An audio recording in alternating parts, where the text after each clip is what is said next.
A quick recap is going to be done with the dama'ir, plural dama'ir, and these are the pronouns.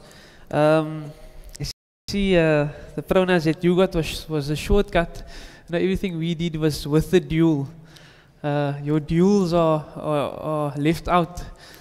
So we did it as huwa, huma, hum, hiya, huma, hunna, anta, antuma, antum, anti, antuma, antunna, ana, nahnu. And you just got huwa, hum, hiya, hunna, anta, antum, anti, antunna, ana, nahnu. Khair. Things are being alhamdulillah. So a quick recap of this. Huwa is obviously he, and then hum, all of them. Hiya, she. Hunna, all of them. Anta, you. Antum, all of them. Anti, you female. Tunna, all of them females. All of you females, sorry. Ana, nahnu. Question? Sorry? Haven't done this. According to my instructions, run through the pronouns with them and drill them a few times. It has been done. But okay, if you haven't done it, then I'll do it with you now.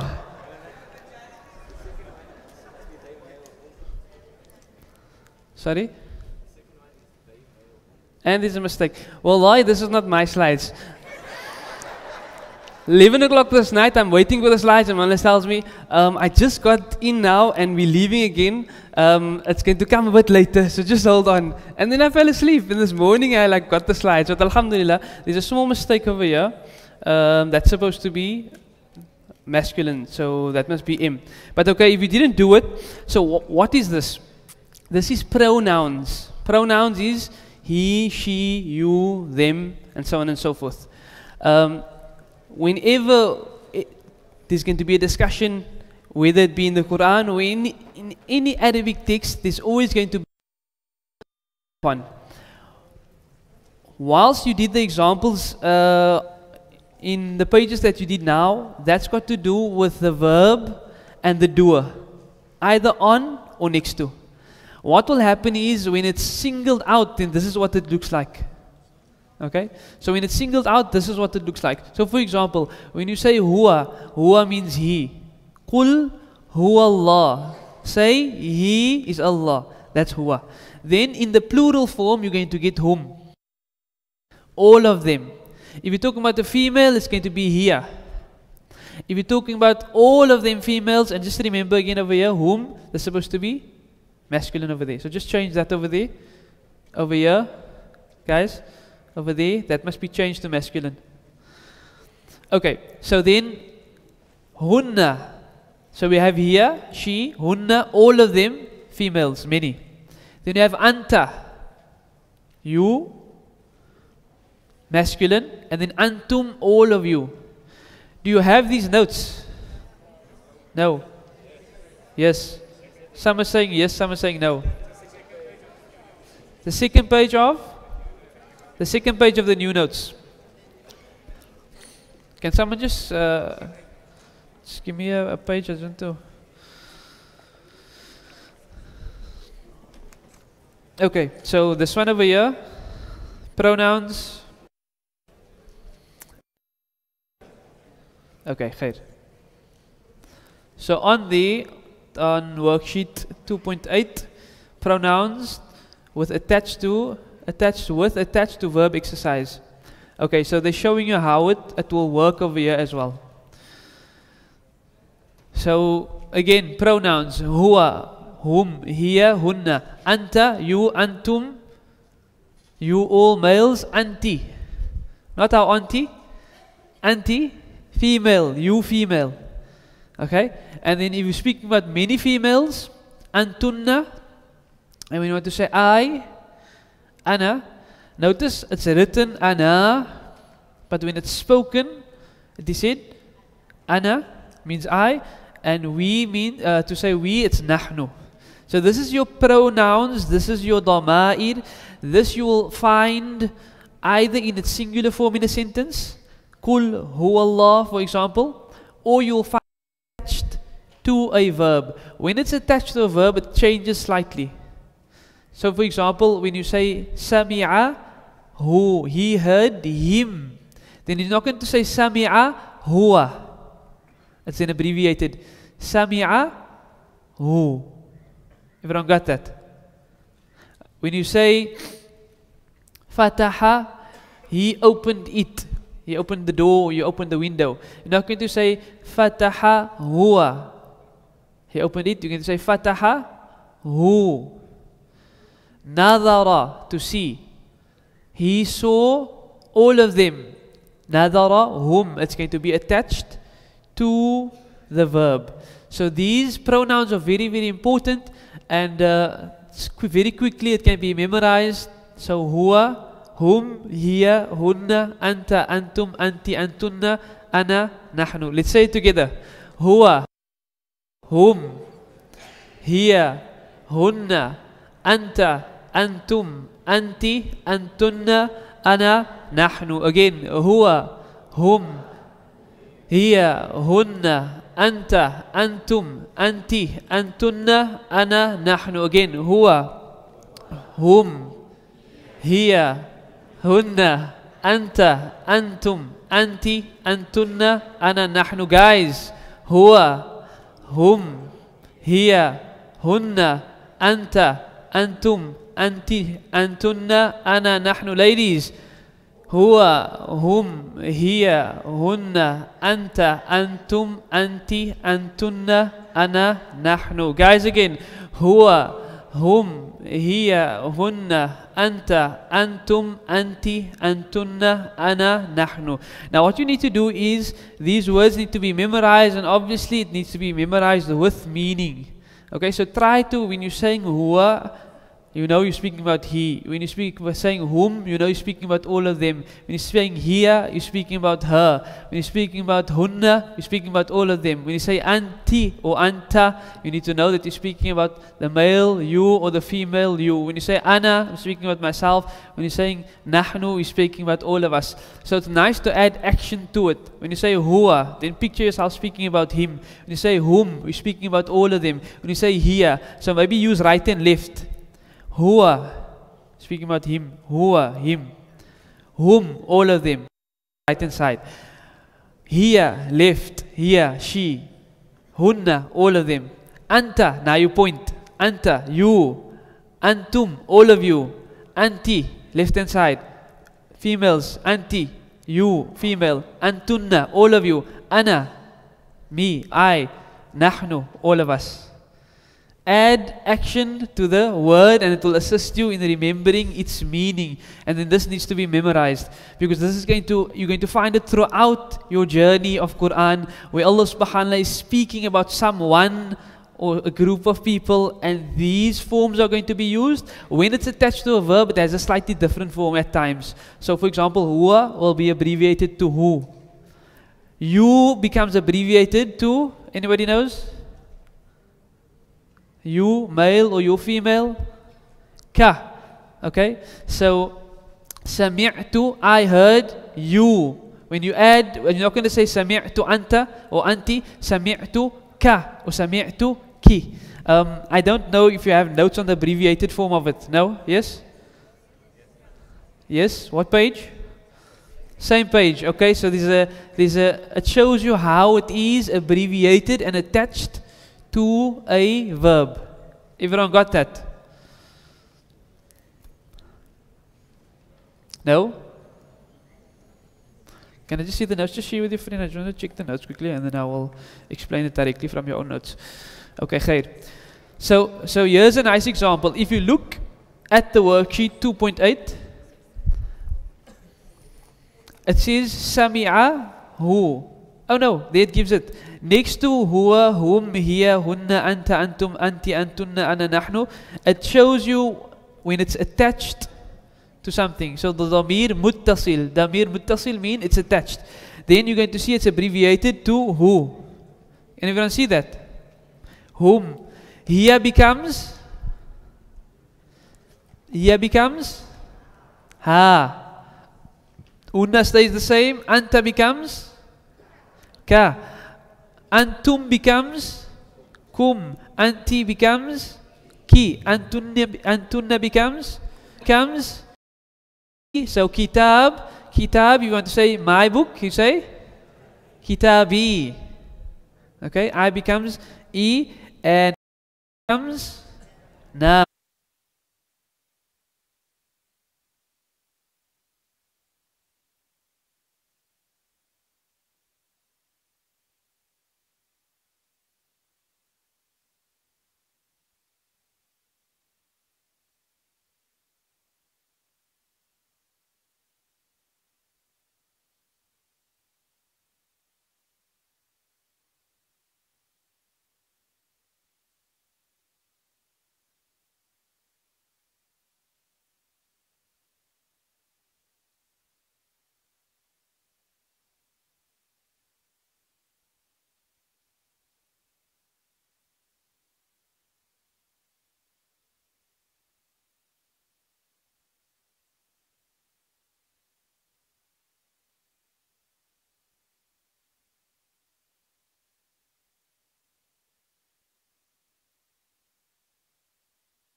Okay, has it been memorized? You got it?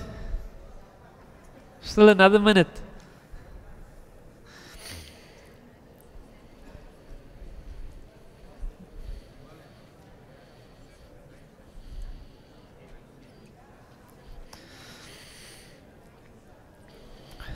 Okay, have one more look at it.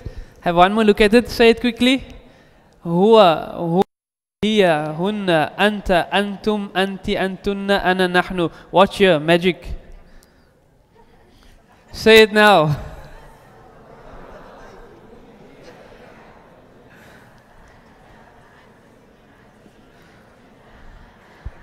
And close the pages with the Zain man.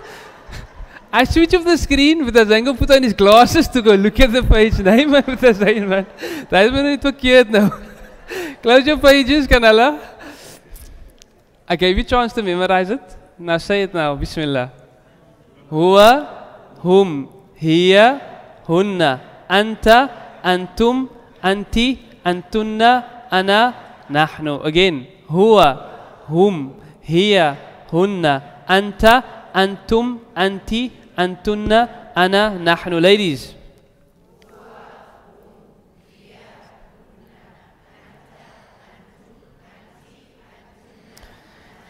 Excellent. Guys, I want you to beat that. You have to beat that. Go for it.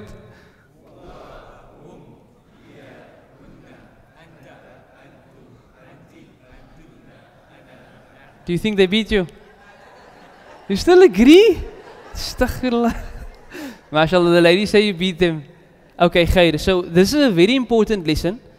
Again, throughout your journey through Quran, through any Arabic, these terms are going to come up. You need to understand who it is that's being spoken about or who it is that is being done to. In the examples that were given now in this particular worksheet 2.8,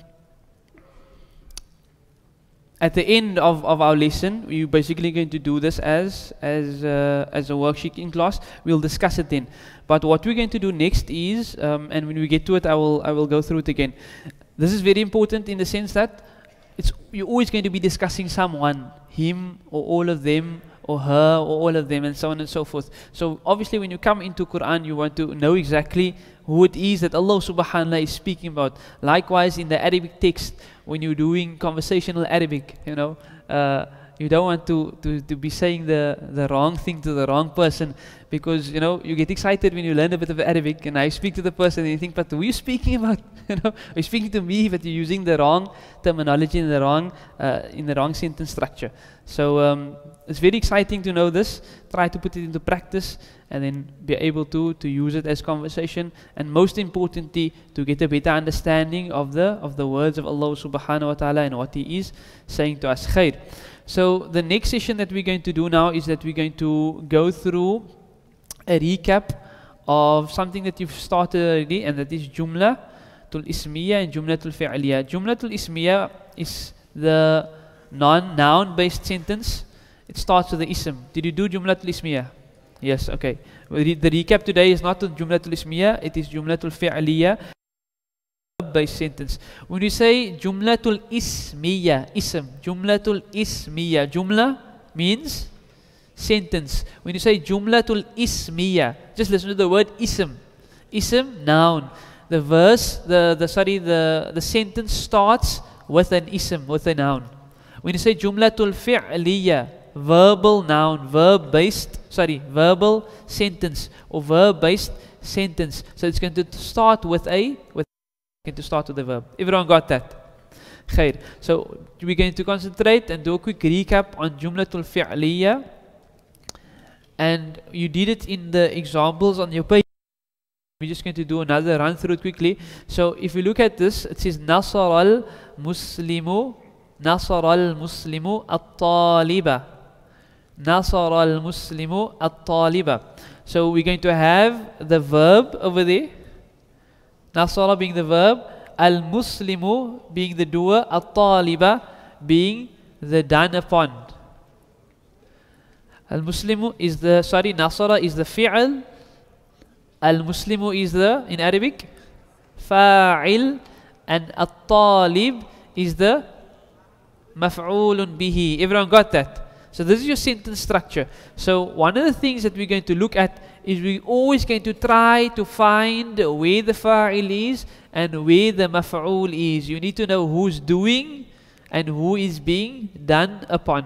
So if we translate Nasara, Nasara means to help. So there's a rule that you've done that you're looking for the verb. You're either looking for it on it, meaning at the end of it, you're looking for a sign. If you don't see it there, you're going to look to the left of it. If you don't see it there, that you're going to look on the inside. So let's apply that rule quickly. If you say Nasara, is there anything on the verb? Or at the end of it at least? No. So then the next step is to look on the left of it. What are we looking for on the left of the verb? You're looking for the fa'il, but how do you know what the fa'il is? The doer is always in halat raf. The doer is always in halat raf. So sometimes, and I think I saw it in some of your examples, the doer and the done upon is swapped around in the sentence. Have you noticed that? So that's the importance of the encasing, knowing what halat is in. There's an amazing example in the Quran where Allah subhanahu wa ta'ala swaps the doer and the done upon around. And if you translate it incorrectly, you're doing something very strange there. Allah subhanahu wa ta'ala says, وَإِذِ بَتَلَا إِبْرَاهِيمَ Fatha Rabbuhu Dhamma. So that can easily be translated as, the correct translation is, and remember when Ibrahim's Lord tested him. Ibrahim's Lord, Allah is testing him. But because it's swapped around, if you don't understand how the harakat and the grammar work at the end of it, because it's swapped around, you can say, and remember when Ibrahim tested his Lord. That is some, very serious stuff, very serious statement. So that's the importance of understanding the encasing of the word, understanding the fa'il is always in halat raf. And the maf'ul is always in halat nasb. So if we're looking for the doer, we find Muslimu. The word Muslimu, al-Muslimu, in what hal is it? It's in halat raf, so that's the doer. So the Muslim, the one who submitted or submits to Allah subhanahu wa ta'ala, he's doing the action. What is he doing? Nasara, he's helping. And who is he helping? At-Taliba, the student. The word At-Taliba is in what hal? Halatul nasb. Okay, we see it there, we see the sign there. As a result, we know that this is the maf'ul, this is the done upon in the sentence. Khair. So the Muslim helped the student. You have the fa'il, and you have the maf'ul, you have the doer, and you have the done upon. So halatul nasb, and then halatul jar. Okay, and so then the next thing that we're going to do now, these examples,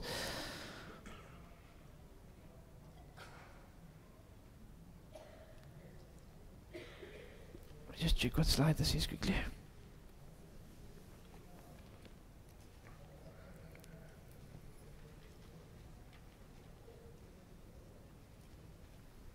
Have you done this as an exercise? No? It wasn't done as an exercise yet? Okay. Sorry? Yes, no, yes, no? No. Sorry? There's a similar one on the page. Okay, great. So let's look through these examples quickly, and then we're going to do so these verbs in this example is all maldi verbs. Maldi means past tense verbs. And then we're going to do mudari verbs. Okay, so we're going to run through this example, find the maf'ul bihi and translate it. So let's do number one. Nasara ar-rajulu at-taliba. We did that now. Now we did al-muslimu. So it's the same thing. Let's apply the rules. Let's translate firstly. Nasara means to help. We're looking for the doer. So let's carry on. Nasara ar-rajulu, the man. What hal is rajulin? Halat raf. So we know this is the doer. At-taliba, the student. Hal, halat nasb. So we know this is the done upon. Simple sentence structure. You have the fa'il, sorry, the fi'al, you have the fa'il next to it, and you have the maf'ul. So let's translate it. The man helped the student. Nasara ar-rajulu at-taliba. Everyone got that? Read it with me. Nasara ar-rajulu at-taliba. Again. Again. Okay, number two. This is a nice example over here. So, daraba at-taliba al-waladu. Look at the encasing, okay? Something different over here. So, firstly, daraba. What does daraba mean? Daraba means to hit. So, we're looking for the doer. If you're going to apply the rule, Eli, is there anything at the end of this verb? No. So, the next step, you're going to look to the left. What are we looking for to the left? Something that is in halat raf. So at-taliba, in what hal is that? Nasb. So can that be the doer? No. So understand the importance of understanding that particular position, because here you can translate it as someone else is hitting someone else and you're saying the wrong thing. Okay? So at-taliba is going to be translated as the student, and al-waladu is translated as the boy. So al-waladu is in what hal? Halat raf. Halat raf. So that means he is the doer. So let's apply the rules now. If he is the doer, so we're going to say who is helping? The boy, sorry, who is hitting? The boy is hitting the student. The boy hit the student. That's mudari. Shukran. The boy hit the student. Everyone got that? Don't allow this to create any confusion. The standard form is that you're going to get your verb, you're going to get your doer, and you're going to get your done upon. This example here is solely and purely to show you the importance of the encasing. And at times, it's going to be changed around like it is in Quran at times. When you see it changed around, then you have to apply the rules as to who the doer is, who the done upon is, and you translate it as it's supposed to be translated. Everyone got that? Khair. So we're going to say in example number 2, the boy hit the student. Good. Number 3, Nasara al-muslimuna al-walada. Nasara means to help. Al-muslimuna, many Muslims, many submitters, and al-walad, the boy. So we have the verb nasara. We're looking for the doer. Al-muslimuna. In what hal is al-muslimuna in? Halat raf. Are you sure? How do you know? Una, mashallah. So the Muslims helped who? The boy. What's wrong? Sorry? Nasara, to help. Problem? Okay. Nasara al-muslimuna al-walada. The Muslims helped the boy. How do we know they're helping the boy? How do we know this is the correct structure? How do we know things are in the right form over here? Muslimuna, una, halat raf. And the walad is halat nasb. Everyone got that? Good. Number 4, fataha. What does fataha mean? To open. Fataha al-imamu. The imam opened al-baba. He opened the door. Did I translate it correctly? How do I know? Imam is in Halatul Raf, good. And Al-Bab, Halatul Nasb, good. So if I had to say Fatahal, okay, we can't make the example of there because the door can't open the Imam. Don't work. Don't work. Okay, number 5. Nasara al-Muslimuna at-Talibina. Nasara al-Muslimuna at-Talibina. Nasara means to help. Al-Muslimuna. Al-Muslimuna, the many Muslims, plural. What hal is this in? Raf, because of una. So we know that they are the doers, they are the ones that's helping. And at-Talibina, what hal is this in? It can be nasb or jar. But over here, because of the context, you know it's in what hal? Halat nasb. Everyone got that? So the many Muslims, they assisted, they helped. Talibina, which is the plural of talib, and they are the students. Excellent. And then number 6, Nasara, and then look how it's changed over here. At-Talibina al-Muslimuna. Who can translate this? Try. The Muslims help the students. Are you sure? Talib is then first.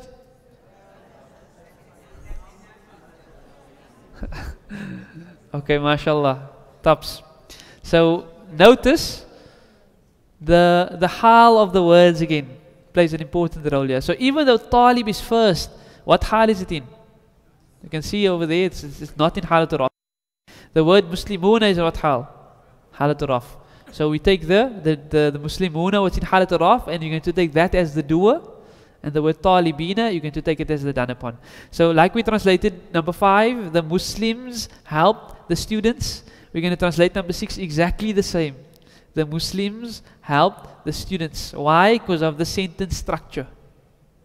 Talibina is halatul nasb, it is the done upon. Al-Muslimuna is in halatul raf, it is the doer. Does everyone have that? Any questions on that? No? Okay. So we have we have the verb. This is the maldi verb, past tense verb. We have the doer, which is always in halatul raf, and we have the done upon, which is always in halatul nasb. At times it's going to be changed around, where you're going to have the verb, you're going to have the done upon first, and you're going to have the doer at the end. And what you're going to look at is going to look at the end casing. So you're going to look at what is halatul raf, what is halatul nasb, and you're going to know exactly who's doing and who's not doing, who's being done upon. Everyone got that? Any questions? Okay, so just explain that to your friend quickly. Make sure your friend knows what is going on over here.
Okay, let's continue.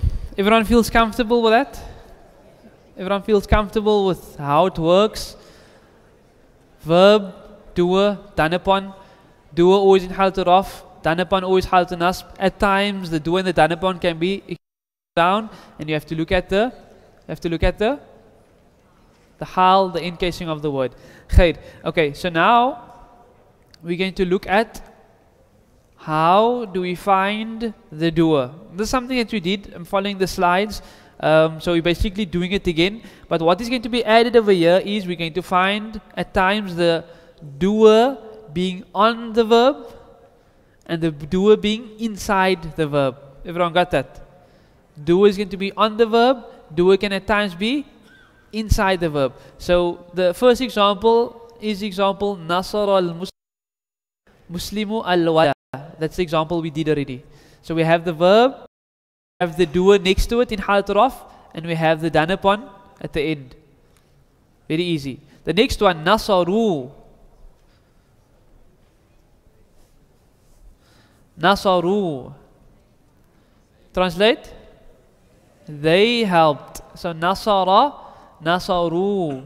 They helped. So now the doer is on the verb. It's attached to it. Yes. At the end. Okay, so I just learned something new from the students now earlier. I learned it as Oli and you learned it as Eli. I think Oli sounds better. But if you learned it as Eli, so we'll restrict it to Eli. So it can either be at the end of the verb, like Nasaru, you sing it on the side. Fatahu, Darabu, and if you go down your scale, then helped Nasarna at the end. Okay? And so on and so forth. Nasartu, I helped. It's attached, it's at the end. Okay?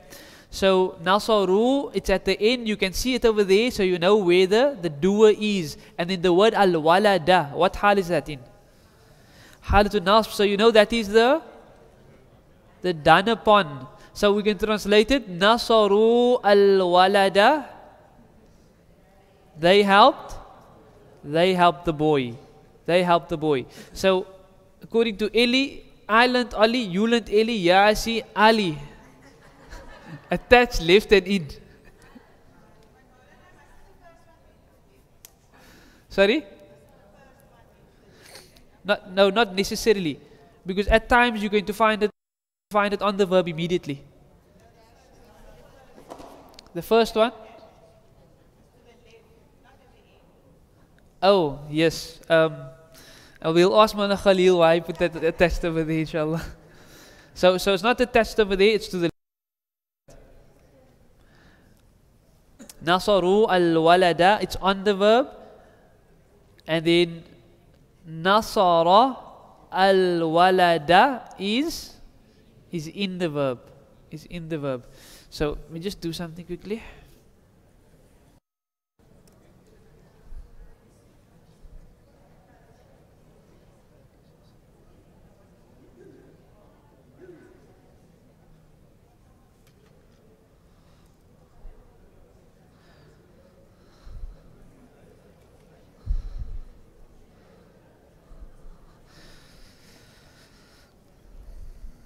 Does it look better? Okay, so the first one is to the left of the verb, the second one is on the verb, the third one is inside the verb. Inside the verb. What is inside the verb? The doer. So who is it? Who is it that's doing? He did. So Nasara al-walada. Nasara al-walada. He helped the boy. The word al-walad is in what hal? Halatul nasb, so you know that is the done upon. And the last one, Nasartu. Nasartu al-walada. Nasartu it's on the verb, so it's the encasing. Eli, encasing. Oh, sorry, not encasing, the end of the verb. So Nasartu means I.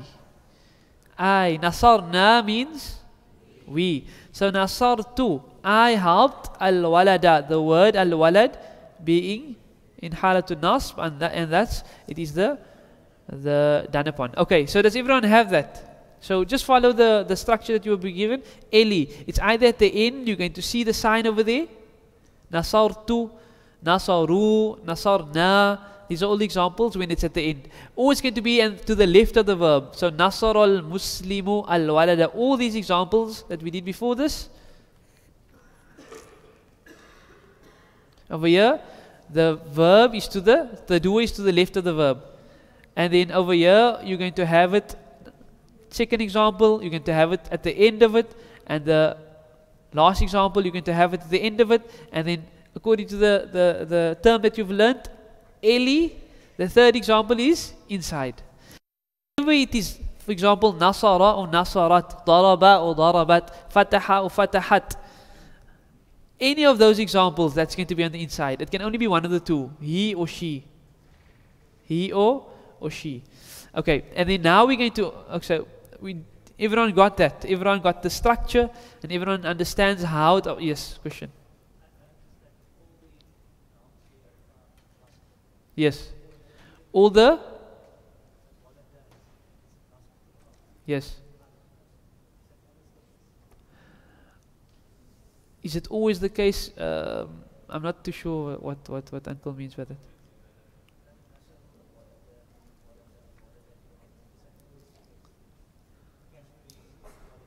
Okay, so the question was asked, the word walada is always in halatul nasb over here.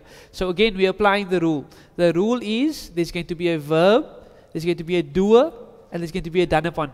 So depending on what the walad is in the sentence, he's either going to get a dhamma or he's going to get a fatha. Over here, he is the done upon in every case. So the Muslim in the first example is the one doing, and he's doing it to the walad. He's helping the walad over there. Nasaru, they're helping who? The done upon. The done upon is the walad again. Nasara, he helped. Who did help? Al walad is the done upon again. Nasartu, I helped. I helped the walad. So in this case, because he's the done upon, it's always going to be in halat nasb. But that word can change. The walad can even become the doer. So if, for example, you say the first example, let's change the two words around. So Nasara al-waladu al-muslima. So over there, the walad is the doer and the Muslim is being the done upon. So the walad, the boy, is helping the Muslim. Got that? Okay, khair. So now we're going to do quickly, we're going to do the verbal sentence in the present tense. Mudari. So you get maldi, past tense. Now you have mudari. Everyone say that? Mudari. Again. Mudari. So you have, for example, nasara, then you will have yansuru. You have daraba, you're going to have yadribu. You're going to have fataha, you're going to have yaftahu. You're going to have sami'a, you're going to have yasma'u. Okay? So this is in the present tense, and we're going to look at how we're going to find the doer in the present tense. So yansurullahu. We're going to apply the exact same rules. Exact same rules. You're going to look at the end of the word, if there's something there. You're going to have to look at the left of the word, if there's something there. You're going to have to look inside of the verb. So over here, yansuru means he is or will be, present and future. Mudari is present and future. So we're looking at the something to the left, and the word Allah is over there. What hal is the word Allah in? Halatul raf. So we know Allah is the doer. So before we get to the done upon, we can translate that section already. Yansurullahu. Translate that. Allah helped. Allah is helping, or Allah will help. Allah is helping or Allah will help. Al-Muslimina. In what hal is this in? Halatul nasb. So this is the done upon. The maf'ul is always in halatul nasb. Everyone got that? Maf'ul is always in halatul nasb. So yansurullahu al-muslimina. Allah is or will be helping the Muslims, the many submitters. Okay. Then the next one, yansuruna. So you did the scale already? You did the scale going down? I think Mana Zakaria did the scale with you. The scale going down, you're going to have yansuru, yansuruna, tansuru, yansurna, tansuru, tansurina. tansuruna, tansurna, ansuruna, ansuru. See, when I did it with the dual again. So now I'm trying to skip the dual. It makes it a bit more difficult. We did it as yansuru, yansurani, yansuruna, tansuru, tansirani, yansurna, tansuru, tansurani, tansurina, tansurina, tansurani, tansurna, ansuru, ansuru. So we did all the duals with it. Just try to skip the dual out quickly. Khair. So yansuruna, where is the dua over there? Not in the verb? It's at the end of the verb. So eli, e at the end of the verb. Una. You see ona over there? That means the doer is attached to the verb. And the doer over there is the wow jama'a, many. So they all helped. They all helped al-muslimina. What hal is al-muslimina in? Halatu nasb. Halatu nasb. So this is the Muslimina is the done upon. Okay. Then let's look at the next one. Yansuru al-muslimina. So if you apply the rule eli, is there anything at the end over there? No. Is there anything to the left over there? No. So where is it? Inside. And it can only be one of two. He or she. Can this one be she? No, because it's a masculine form. The verb is in masculine form. So translated, he helped, he is helping, he will be helping the Muslims, the many male submitters. Ansuru. Ansuru. So apply the rule firstly at the end of a year. It's not at the end. That's not in or so. It's on. It's attached. Okay. Ansuru, I helped al-muslimina. And the last one, nansuru. Nansuru means we will be helping the Muslims. So the past tense, maldi, everything in the past, we have the verb, you have the doer, you have the done upon. The done upon is either, the doer is either going to be to the left of the verb, you're going to see it there in halat raf, or you're going to see it at the end of the verb, the sign, or it's going to be inside. The mudari, present and future, exactly the same rules apply. Exactly the same rules apply. So you're going to have a verb, you're either going to see it on the end, the doer, suruna for example, you're going to see ansuru, you're going to see nansuru, we, or you're going to have it on the left of the verb, the first example, yansurullahu, first word in halat raf over there, and then you're going to have it inside, and that's the example of yansuru al-muslimina. So to conclude this lesson, it's exactly the same rule that you apply when you're looking for the doer in the maldi verb. Exactly the same rule. And you should learn it as ili. So just apply that and you will be safe inshallah. Okay.